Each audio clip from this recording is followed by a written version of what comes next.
So between Charlie Atong Ang and Totoy alias Totoy, sino po ang dapat na paniwalaan ng mga tao? Ito si alias Totoy kasi para sa akin na ang galing magawa ng kwento. Pati ako dinamay dito. So para sa akin, sino paniniwalaan ko? Mas naniniwala ko kay Atong Ang. Itong si alias Totoy ito, marami siyang hindi magandang record. So para sa akin, hindi ako naniniwala sa kanya dahil sinungaling siyang tao. Nakikita ko, parang defense counsel na siya ni Mr. Atong Ang. Na pala sinabi niya na sa akin na kwentong barbero raw ako. Ito lang kasimple. Nung sinabi ko yung taalik na doon pinagtapunan, kung kwentong barbero ako, generalisto mo, may matagpuan kayang mga buto dyan? Sige nga. Yung nag-live po siya ng January 12. Buhay po ng mga mahal namin sa buhay nakasalalay dito eh. Para po kasi kami nangangapa.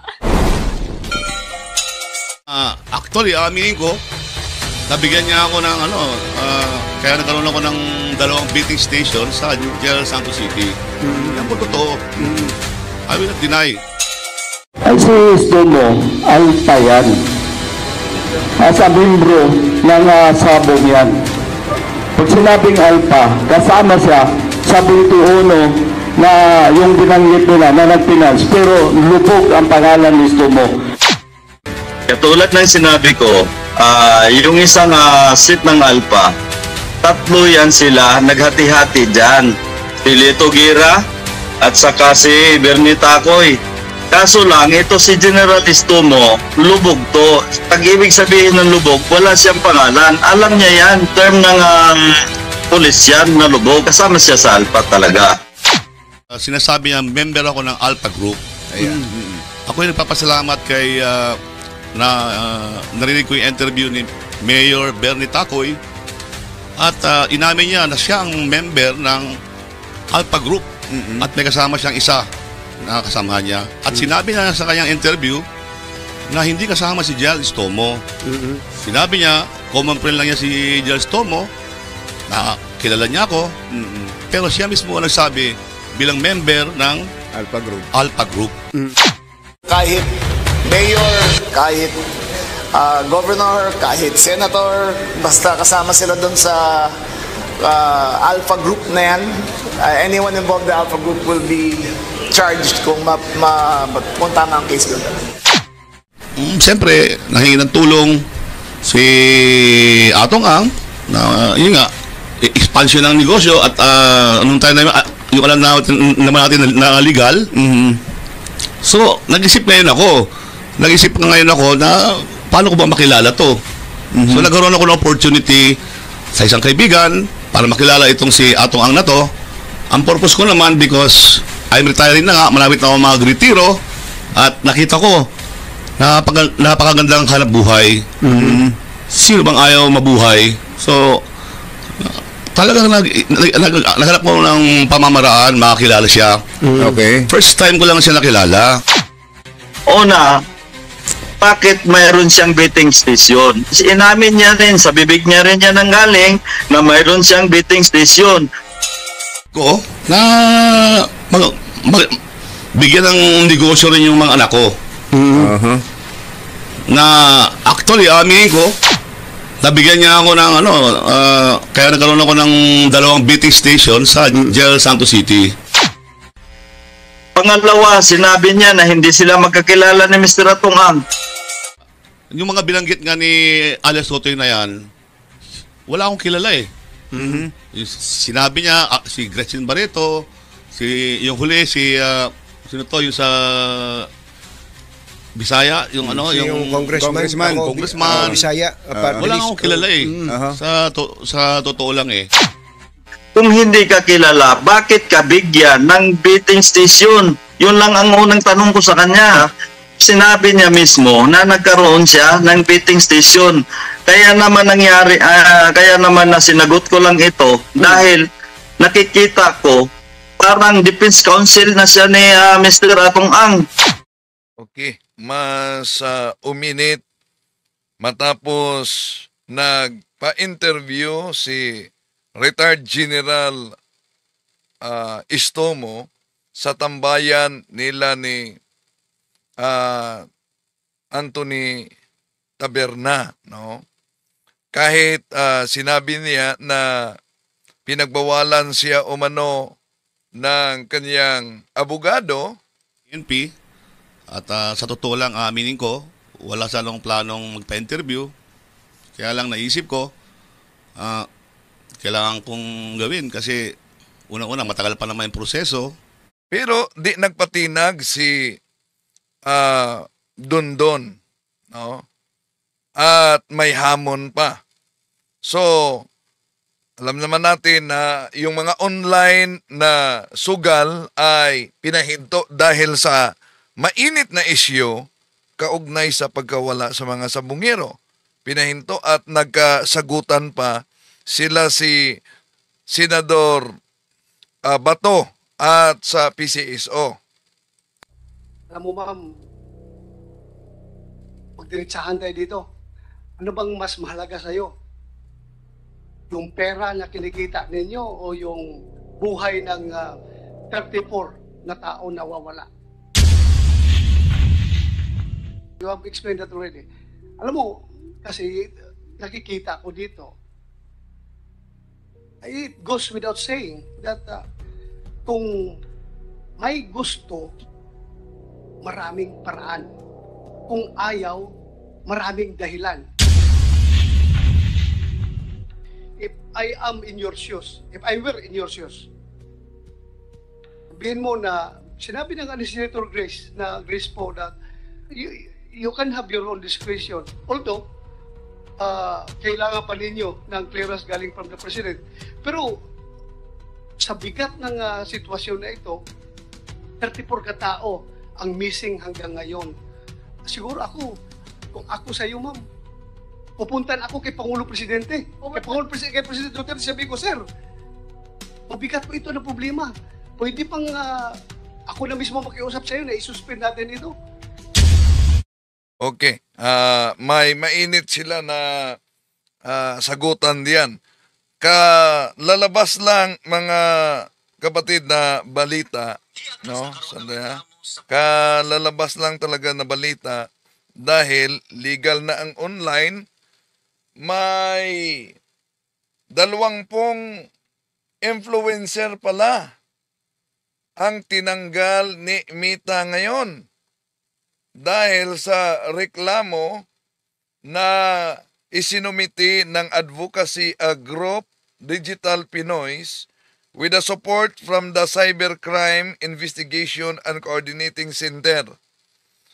20 mga influencer na milyon-milyon ang kanilang followers ang tinanggal dahil sa pag-support sa online gambling.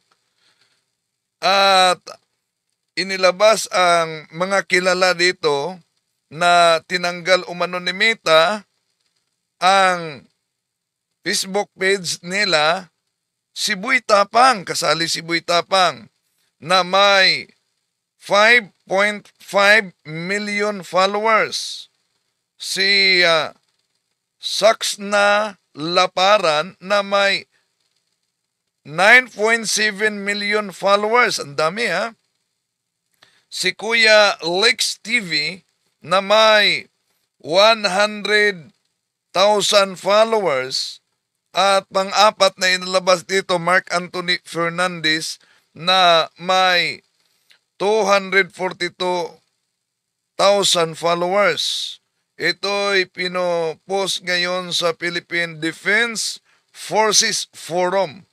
Just in, Meta removes 20 influencer pages over illegal online gambling ties.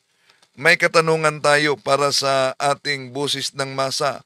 Pindutin nyo lang, yes or no.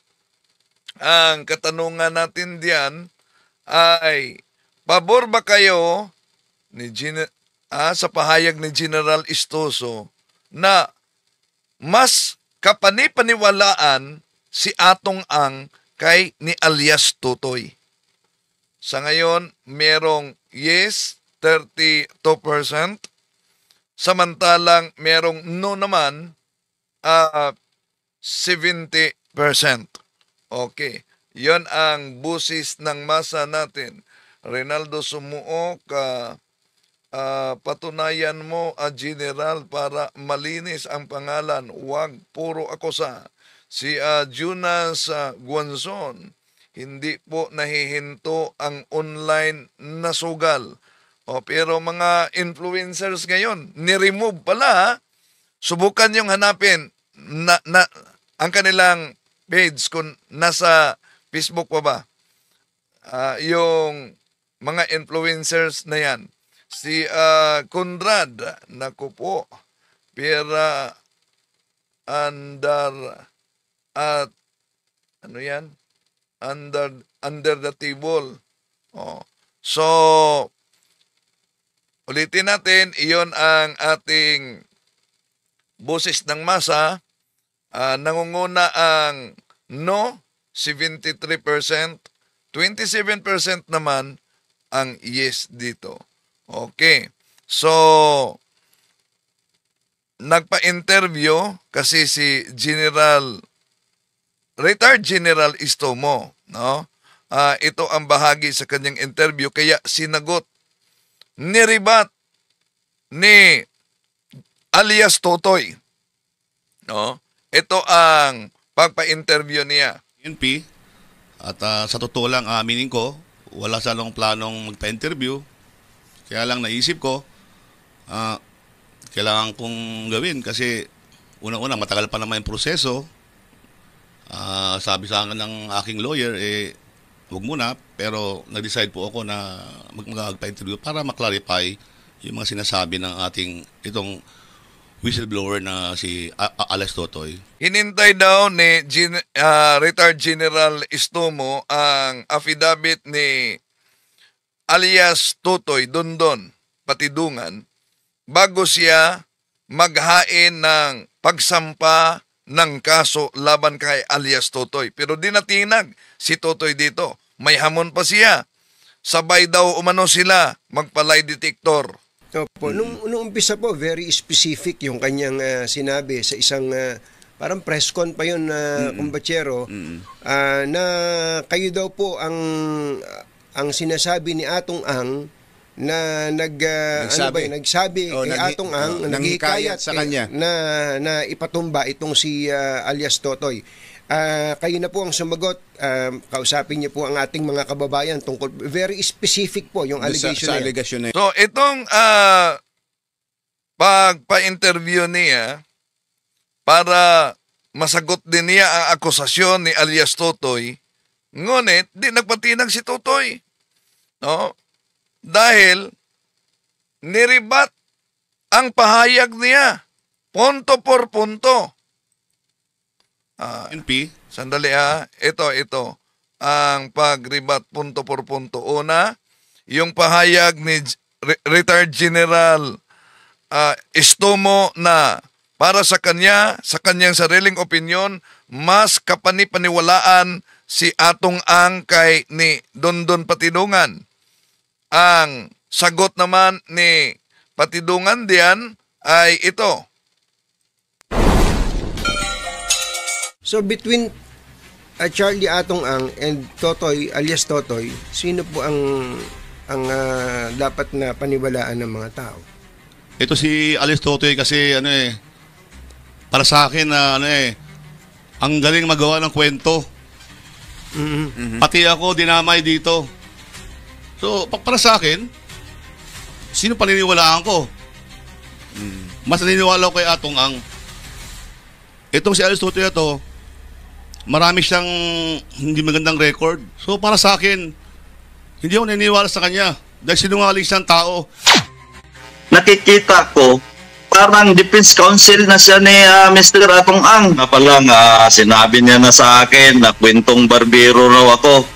Ito lang kasimple. Nung sinabi ko yung taalik na doon pinagtapunan, kung kwentong barbero ako, generalisto mo, At hindi lang sa Taalik, meron pang iba na may hinukay din, no? at may nahukay din na babae. Kung maalala ninyo, nauna nang may na-interview na may buntis na kasabay ding nawala. Kaya sinusuri pa kung itong mga buto na ito na pinaniniwala ang babae dahil sa underwear umano ay tinitingnan pa na mag-match sa DNA talaga. May matagpuan kayang mga buto dyan? Sige nga. Yung nag-live po siya ng January 12. Buhay po ng mga mahal Oh, ito, driver lang ito. Ang kaniyang asawa, driver lang umano, hindi ito sasabong. Pero, nag-drive lang ito, maghatid sa mga sabungero, natangay din. Nag-live pa. May live pa umano na isinagawa at nagtawag pa na pag-uwi nila, lalabas sila dahil kakain sila. Yung live umano, sa cellphone, biglang binura ng may hawak ng cellphone, pati na ang kanilang communication. Kami sa buhay nakasalalay dito Para po kasi kami nangangapa. Actually, aminin ko, nabigyan niya ako ng kaya nagkaroon ako ng 2 beating station sa General Santos City. Yan po totoo. I will not deny. Ay si Istomo Altayan. Sa membro ng sabong yan. Pag sinabing Alpa, kasama siya sa 21 na yung binanggit nila na nag-finance, pero lupog ang pangalan ni Istomo. Katulad ng sinabi ko, yung isang seat ng Alpha, 3 yan sila, naghati-hati dyan. Si Lito Gira at saka si Bernie Tacoy. Kaso lang, ito si General Istomo, lubog to. Pag-ibig sabihin ng lubog, wala siyang pangalan. Alam niya yan, term ng pulis yan na lubog. Kasama siya sa Alpha talaga. Sinasabi niya, member ako ng Alpha Group. Ayan. Ako yung nagpapasalamat kay narinig ko yung interview ni Mayor Bernie Tacoy at inamin niya na siya ang member ng Alpha Group at may kasama siyang isa na kasama niya. At sinabi niya sa kanyang interview na hindi kasama si General Istomo. Sinabi niya, common friend lang niya si General Istomo, na kilala niya ako, pero siya mismo ang nagsabi bilang member ng Alpha Group. Kahit mayor, kahit governor, kahit senator, basta kasama sila doon sa Alpha Group na yan, anyone involved in the Alpha Group will be charged kung tama ang case doon. Siyempre, nahingi ng tulong si Atong Ang na yun nga, expansion ng negosyo at anong tayo na yung alam naman natin na legal. So, nag-isip ngayon ako na paano ko ba makilala to? So, nagkaroon ako ng opportunity sa isang kaibigan para makilala itong si Atong Ang na to. Ang purpose ko naman because I'm retiring na nga, malapit na ako mag-retiro at nakita ko napakagandang hanap buhay. Sino bang ayaw mabuhay? So, talagang naghanap ko ng pamamaraan, makakilala siya. Okay. First time ko lang siya nakilala. Una, bakit mayroon siyang betting station? Inamin niya rin, sa bibig niya rin yan nanggaling na mayroon siyang betting station. Ko na bigyan ng negosyo rin yung mga anak ko. Na actually, aminin ko, nabigyan niya ako ng kaya nagkaroon ako ng 2 betting station sa General Santos City. Pangalawa, sinabi niya na hindi sila magkakilala ni Mr. Atong Ang. Yung mga binanggit nga ni Alex Sotoy na yan, wala akong kilala eh. Sinabi niya, si Gretchen Barreto, yung huli, sino to, yung sa Bisaya, yung yung congressman, Bisaya. Wala akong kilala eh. Sa totoo lang eh. Kung hindi ka kilala, bakit ka bigyan ng betting station? Yun lang ang unang tanong ko sa kanya. Sinabi niya mismo na nagkaroon siya ng betting station. Kaya naman na sinagot ko lang ito dahil nakikita ko parang defense counsel na siya ni Mr. Atong Ang. Yun, sinabi niya na hindi niya kilala si Mr. Atong Ang. Isang beses ko lang na-meet si Charlie Atong Ang. Wala akong connection sa kanya. Hindi ako tumatawag sa kanya. Paano mangyari yon? Para sa akin, Walang koneksyon siya, hindi siya tumatawag. Paano nagkaroon siya ng biting station? Dalawa. Kung wala silang koneksyon. Ayan. Sana merong susunod na interview na sasagutin at i-rebut din ni retired General Estomo si alias Totoy. isip yon. Bakit mo nasabi na hindi mo kilala si Mr. Atong Ang? Bakit mo sinasabi na si Mr. Atong Ang mabait, walang ginawang kalokohan? Saan kayo maniniwala? Dito parang naging abogado din si alias Totoy dito sa pagribat. Niribat talaga niya ang pahayag ni retired General Estomo. Dahil sinabi, di sila magkakilala ni Atong Ang, wala silang relasyon. Kaya nga sabi ni alias Totoy, paano mo sinabi mabait si Ang na di pala kayo magkakilala?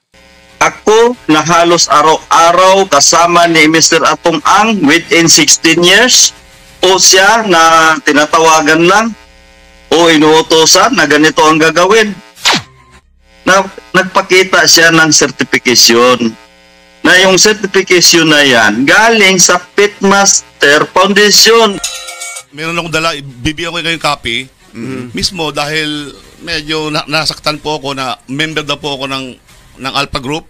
Ito, meron akong dokumento ipapakita na magpapatibay na ako hindi talaga member ng Alpha Group. Ano po ba yung... Pwede ko bang basahin dito? Sige po. Okay. Sinasabi rito, this is to certify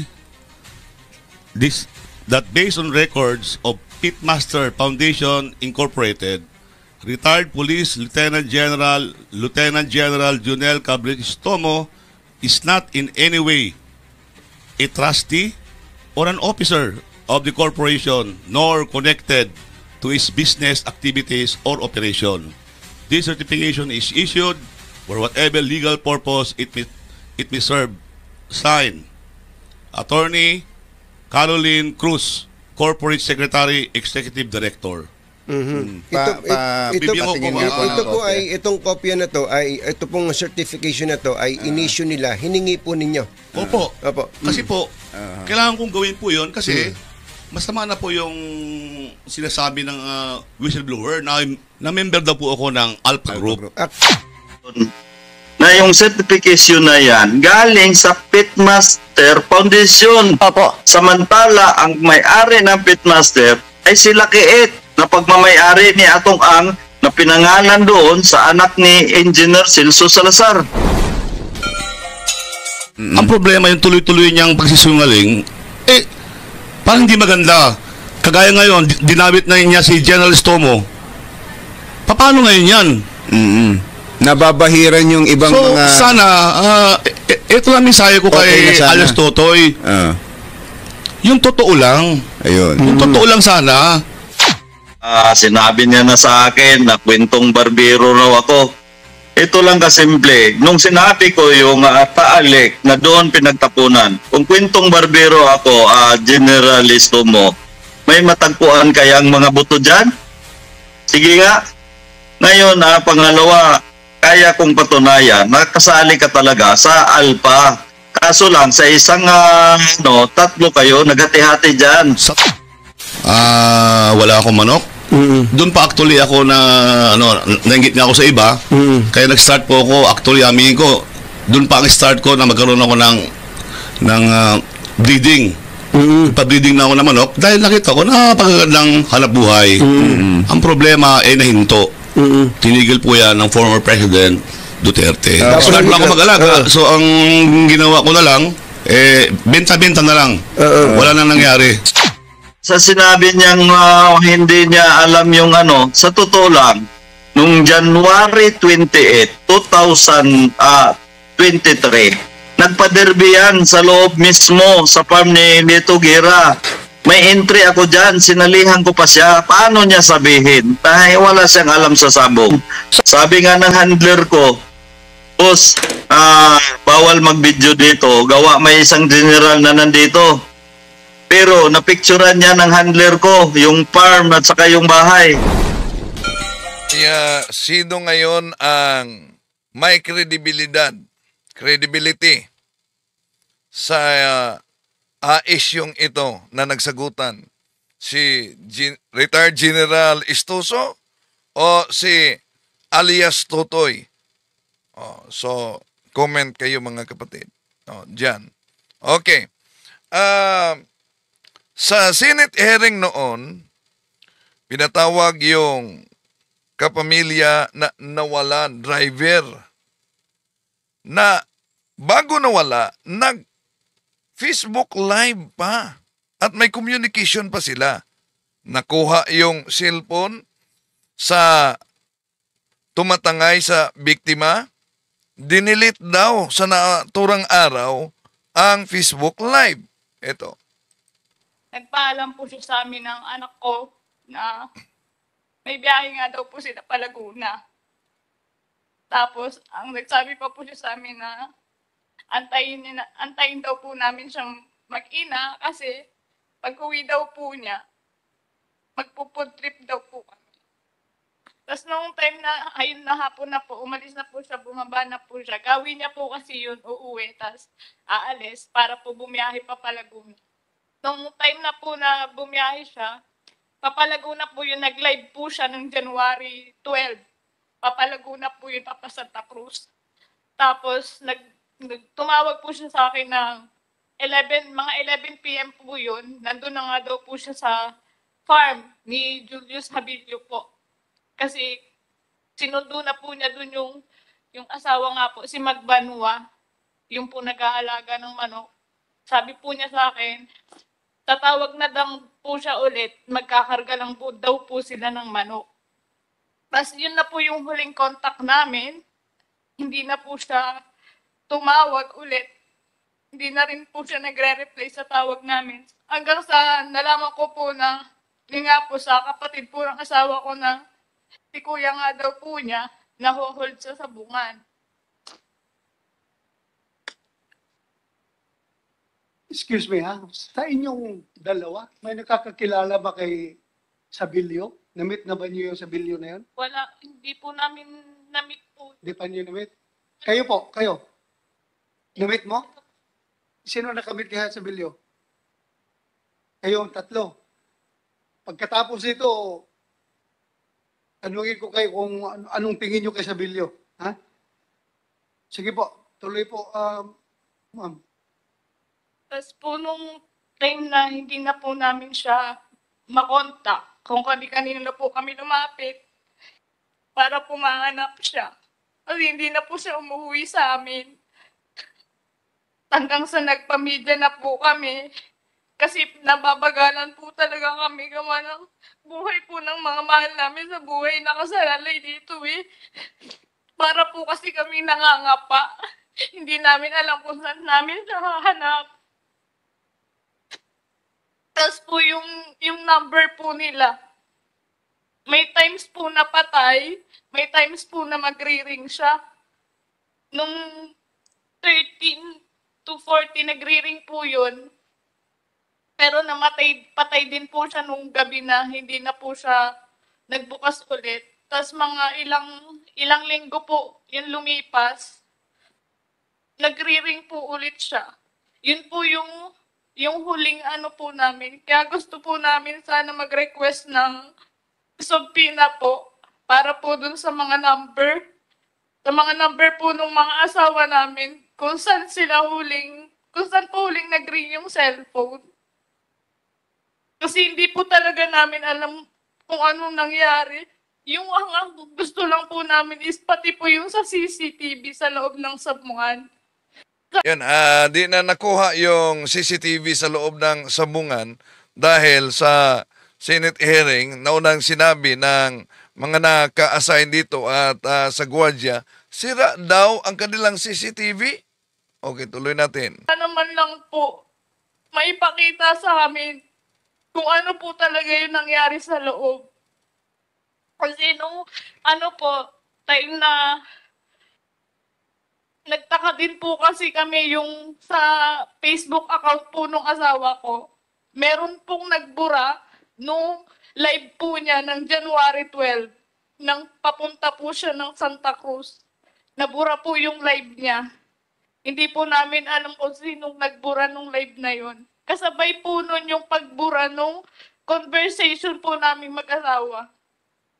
Kasi po nag-send po siya ng ng picture niya na nandun na po siya sa Sabungan po, sa Laguna.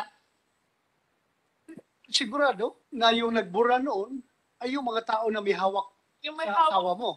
Opo, O, siguro. kasi sila may hawak ng cellphone eh. Opo, Kontrolado nila yung husband mo, kontrolado na cellphone, sila ngayon na nagbura noon. opo. Tsaka nag-aano din po ako na kasi yung asawa ko po, driver lang po yun eh. Wala siyang alam sa sabong. Ba't pati po siya dinamay? Bata pa po yung anak namin eh. Lagi na siyang hinahanap.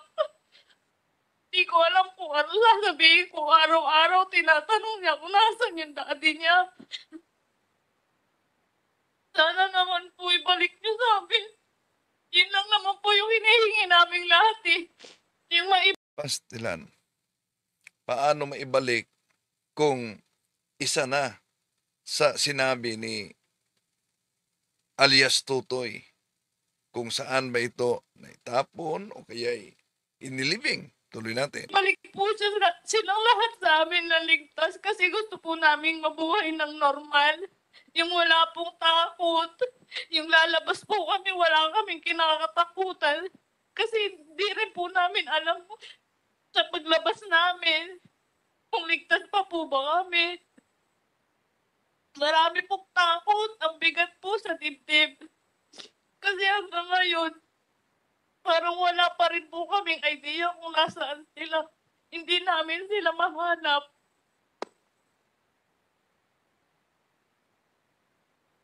Sige, maraming salamat ha. Thank you very much. Ramdam namin yung paghihirap mo, but we just hope for the best. Sana buhay pa sila. At kung sila'y patay na, sana makita yung kanilang katawan. Next is the wife of Manny Magbanwa. Go ahead, ma'am. Ako po si Geraldine Magbanwa, asawa po ni Manny Magbanwa. Mga kamag-anak o ito na sa investigation na nawalan ng miyembro ng pamilya kaugnay sa sabong. Gabi po na sinundo yung asawa ko sa farm nila Ferdinand at saka nila Malbert. Siya po yung handler doon sa farm ni Julius Havilo. Bago lang po kami doon, 2 weeks, magto 2 weeks pa lang po kami doon sa farm.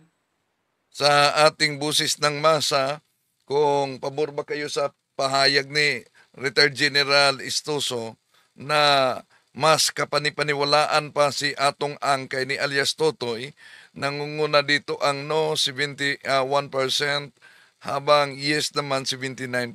Okay, tuloy natin. So, nakilala mo si Julio Savilio. Opo. Anong tingin mo sa kanya? Anong klaseng tao? Ano naman po siya, mukhang mabait naman po siya. Parang hindi naman po siya gagawa ng man. Parang wala siyang alam. Parang hindi ko po alam yung itsura niya. Parang inosente. Yung honest opinion mo, Opo. tingin mo ba Tingin, siya nasa likuran ng pagkawala ng asawa mo at ng kasama nila? tingin ko po. Ha? Tingin ko po, parang siya po. Parang siya? Bakit? Kasi siya po yung financer at saka siya po yung amo na nag-aano sa mga tao.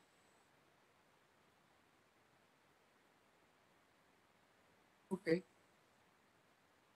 Sige, please continue. Tapos sinundo po siya doon ng mga kasama niya sa farm kasi siya po yung handler.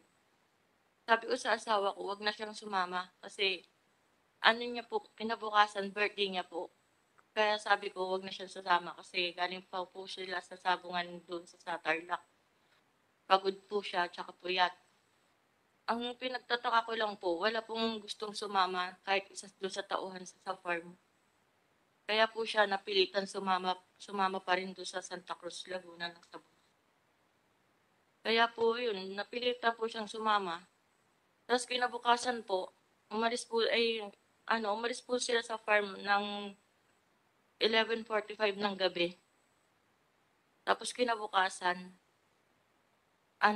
tinetext ko po siya. Tapos hindi na po siya sa akin, sumasagot. Ang dami kong text, hindi po siya sumasagot. Pero nagre-ring yung phone niya. Bandang tanghali ng 13, hindi ko na po siya makontak. Out of reach area na po. Sa pagkakaalam mo ba, kasama nila si Julio Sabilio doon sa Sabungan o hindi? Hindi kasama? Tapos sabi yung Marvin po yung nakakaalam, yung driver po niya. Driver ni Julio Sabilo. Saan siya? Nawawala din po, kasama din po. Nawawala? Opo. Yun po yung nagpasok sa amin sa loob ng farm na. Anong pangalan? Marvin Flores. Marvin Flores, sa IDG. Record niyo, Marvin Flores. Hanapin niyo yan. Continue. Kasama ni Tapos yun po, nung na yun, sabi sa akin ng katiwala sa farm, yun po ang nagsabi sa akin na nawawala na po sila. Na hindi na po, may kumontak si Dayan doon sa katiwala sa farm, na nawawala na daw sila. Saka po ako kinabahan na natakot kasi hindi ko na nga po sila makontak. Pumunta po ako sa Santa Cruz, Laguna para po ipablatter. Tapos doon ko na po nalaman na nawawala na po silang 4. Di na po sila move. Tapos yun po, kung saan sana po kami napupunta, hinahanap namin sila, hindi na po namin sila makontak, hindi na po namin sila. Sige, thank you. Wala ka na sabihin pa. Next, si Sister of Mary Mark Fernandin. Mark Paul Fernandin. Go ahead, ma'am. Ako po si Tessan Regondola. Kapatid po ako ni Mark Paul Fernandin. Nung umalis po sila ng bahay nung January 12 ng gabi, nagpaalam po sa akin kapatid ko na pupunta na nga po daw sila sa Santa Maria, Laguna ni Melbert dyan para po kunin yung mga manok na isasabong po sa Santa Cruz, Laguna. Anong trabaho niya? Tagabitbit lang po ng manok. Tagabitbit ng manok ni Julio Sabino po. Abino. Tapos po noon, nag-message po ang kapatid ko sa akin ng 10 ng January 12. Ang sabi niya po sa akin ay JMJ Brothers Laguna. Yun po yung pangalan ng entry name po nila sa Santa Cruz. Tapos, ang sabi pa po niya sa akin, pangatlong laban po daw sila. WPC po daw yung sa Santa Cruz. Tapos, napanood ko pa po yung kapatid ko ng umaga doon, noong January 13 po, kasi fight po nila ng pangatlo nga po daw sila. Tapos, tumawag po sa akin yung kapatid ko ng 9:24 a.m. Nag-video call pa po kami. Siya po mismo tumawag sa akin. Ang sabi niya po sa akin, kung okay po daw yung laban ng manok. Sabi ko naman po, ang sagot ko naman po sa kanya, okay lang. Tapos may nabanggit po sa akin din yung kapatid ko about po dun sa loob ng sabungan. Na sabi niya nga po sa akin na meron nga po daw parang umaaligid sa kanila na tauhan po daw sa sabungan sa Santa Cruz. When you say tauhan ng sabungan ng Santa Cruz, Opo. Miss po, paano niya nalaman na taga Santa Cruz na sabungan yun? Para po daw kasi para pong guard para po tauhan. Kasi siguro po alam niyo yung mga guard po na nakaitim, ganun po. Tapos, sabi ko naman po sa kanya, okay lang ba kayo dyan? Sabi niya po sa akin, okay lang naman natin, sabi ko. Tapos, ang sabi po niya sa akin, mga tanghali po daw, tatawag ulit po daw siya. Eh di inatay ko po tawag niya. Pagkatapos po noon, di po siya tumawag ng tanghali. Eh, panatag lang naman po loob ko kasi baka po nagpapahinga lang po siya or kaya po may ginagawa lang kaya hindi po siya nakatawag ng tanghali sa akin ng 13. Nag-try po akong tawagan siya ng alas 3:08 p.m. po ng hapon ng January 13. Kaso, hindi na po nagre-ring yung nagre-ring po yung cellphone niya pero hindi po siya sumasagot. 13 ito o 12? 13? 13 na po. Okay. Tapos po, yung nga po, hindi na po sumasagot hanggang umabot na po ng kinabukasan po ng 14, nag-message po sa akin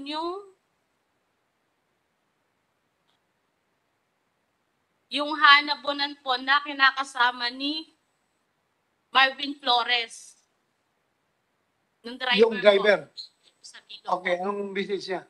Ang sabi niya po sa akin, ate, may importante akong sasabihin. Sabi ko, ano yun? Bakit?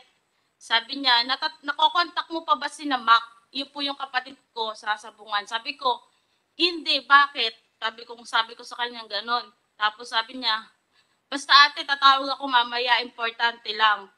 Tapos, nag-send po sa akin siya sa messenger ng emoji po ng malungkot.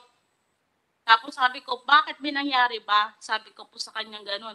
Tapos sabi, basta malalaman pa, kawawa naman sila. Yun po ang sabi nung Hana. Sabi ko, bakit nga? Parang doon na po ako nabahan. Tapos ang sabi niya po sa akin, di pa namin alam kung saan sila dinala. Tapos sabi ko, ano, bakit? Saan sila dinala? Tapos sabi niya po sa amin. Tapos nag-reply po siya sa akin na, kahapon ko pa sila tinatawagan, pati si Taba, hindi po sila makontak. Nagre-ring po yung cellphone nila, pero hindi po sila sumasagot. You mean si Taba, si Flores? Hindi po, yung pong driver, si Melbert dyan po. Anong sabi niya sa kinakasama niya na si Flores? Missing din daw? Hindi. Hindi po sila missing. Hindi po sila missing. Nagtatago po silang 4. Ano? Nagtatago po silang 4. Paano mo nalaman na nagtatago? Kasi po, noong 13 po ng 5 p.m., sinundo po nung ang kabit po ni Julius, yung kaibigan kong bakla sa bahay po niya, kasama po si Hana na pumunta po noon sa bahay po ng Jean. Yun po yung kabit ni Julius. Doon po daw sila, para nagsama-sama sila doon. Pagdating po daw nila doon, nandun po daw si Julius Havilo sa bahay na, tsaka si Marvin Flores. Sabi ko nga po, bakit ka nandyan? Sabi ko nga po ganun, kasi magka-video call na po kami. Sabi ko, bakit ka nandyan? Sabi niya po sa akin, hindi ko nga alam bakit ako nila pinuntahan sa bahay. Sinundo nila ako para pumunta dito. Sabi ko, sino nandyan? Sabi ko po ganun. Sabi niya, nandito si Boss Julius. Ay, nakita ko nga po sa likuran niya, nandun nga po si Boss Julius. Kita-kita ko po na nakapulang gamit pa po si Julius. Tapos umamin naman po sa akin si Hana na magkakasama nga po sila nung 13 ng hapon at ng gabi. Ibig sabihin po, hindi po siya nagpunta ng Santa Cruz. So para sumunod po doon sa mga tauhan niya, nagsasabong ng kanyang manok. Tapos po tapos doon po, kinabahan na po ako doon. Tapos sabi po, kahapon pa po sila, sabi po nung Hana, kahapon pa sila ng tanghali tinatawagan namin, kaso hindi na sila sumasagot. Tapos may sinabi, pwede po ba Hindi mo kinulit yung kausap mo. Bakit sila nandyan? Kasama man sila. Tapos bakit yung aking kapatid nawawala? Hindi, wala pa po sa namin na nawawala na sila.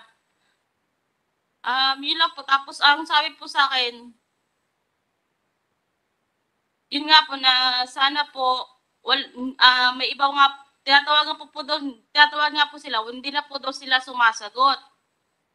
Kaya sabi niya, sabi ko, nga, kausapin ko lang si Mac kahapon. Sabi ko, kausap ko lang kapatid ko kahapon ng umaga. Sabi ko, ganun po. Sabi niya, kaya nga, di ba inarkila lang yung van? Sabi ko, Oo. Tapos ang sabi niya po, sabi ko, bakit? Sino may sabi? Ano, sabi ko, yun nga po sabi niya na, hindi daw din nila alam kung saan daw dinala. Yung apat po, si Mark Paul Fernandez po yung kapatid ko, si Magbanwa, tsaka po si Melbert, at tsaka po si Dizon. Sino nagsabi na hindi nila alam kung saan dinala? Sino? Ito pong hana na, ano po ni Marvin Flores, kinakasama. Kinakasama. Ngayon, buhay pa kaya itong mga nawawalang ito? Sa ating busis ng masa, pabor ba kayo sa pahayag ni Retired General Istuso na mas kapanipaniwalaan pa si atong ang kay ni alias Totoy? 30% yes. 70% no. No? Dito. So, yon po ang resulta sa ating busis ng masa, mga kapatid. Patuloy natin na ipanalangin lalo na ang kaluluwa sa mga biktima, no, nitong online gambling, nitong sabong. Talagang nakakabahala talaga ito, mga kapatid. Dahil kung natatakot tayo sa virus noon, COVID-19, sa COVID-19, ito'y malinaw na isang bagong salot. Ito'y malinaw na isang bagong virus.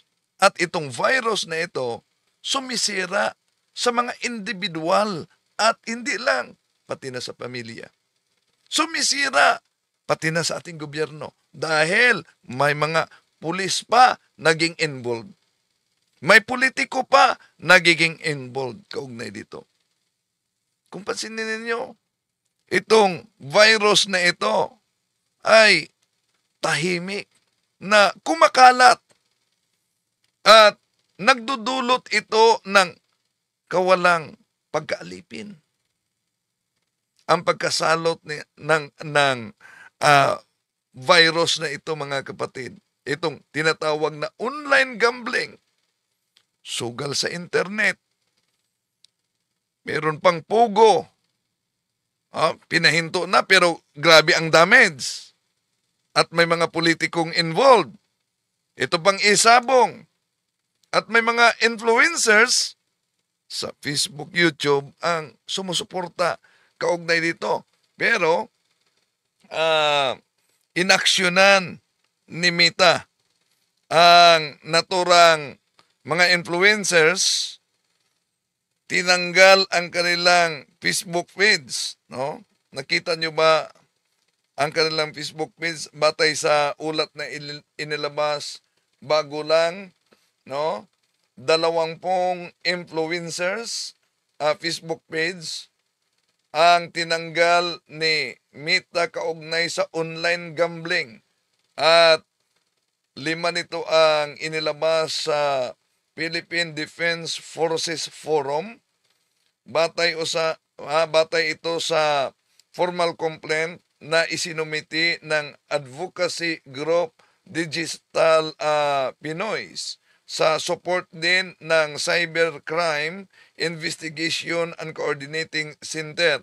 So, ang inilabas, 5 pala ang 4 ang inilabas. Si Boy Tapang na may 5.5 million followers, si Sax na Laparan na 9.7 million followers, si Kuya Lex TV na may 100k followers, si Mark Anthony Fernandez na may 242k followers. At meron pang mga iba, meron yung foreigners pa, no? Pero nag-support din ng online, naghikayat ng online. Hanapin natin mamaya ang kanilang Facebook page. So, bagong salot ito. Pugo, isabong, online, ang daming epekto nito, mga kapatid. Talagang ramdam naramdaman talaga ng ating bansa. Itong addiction ng sugal. No? At di lang yan, habang patuloy ang investigasyon, patuloy din ang paghanap ng hustisya at pagsisid kung saan inilibing at itinapon ang mga biktima. Sana mananagot ang nasa likod nito at ang mga gumagawa. Maraming salamat po sa inyong pagsubaybay. Hanggang sa muli, itong inyong lingkod, Brad Wendell Talimo. Bye-bye.